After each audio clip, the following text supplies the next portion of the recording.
सौ આગેવાન ભાઈ અને બહેનો આપ સૌને વંદન, આપ સૌને પ્રણામ।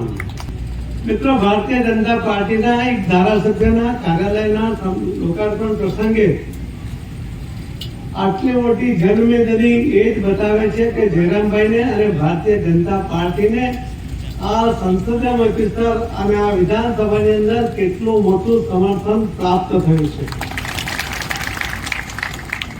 एक समय હતો કે અહીંયા ક્યારે ભારતીય જનતા પાર્ટી ડિપોઝિટ બચાવી શકતી નહોતી।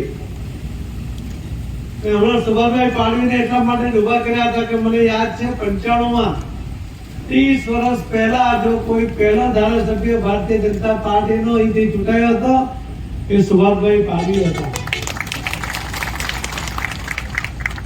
અને એમને જે જવાબદારી મળી એના કારણે संसदीय सचिव बन्या संसदीय सचिव बन्या था एना कारणे अમને એક નાનો બંગલો મળ્યો હતો ને અમે સુરતથી જઈએ તો અમારે ક્યાં રોકાવું તો સુભાષભાઈ પાડવીનો બંગલો એ આ તાપી જિલ્લામાંથી આ સીટ પરથી મળ્યો હતો પહેલા।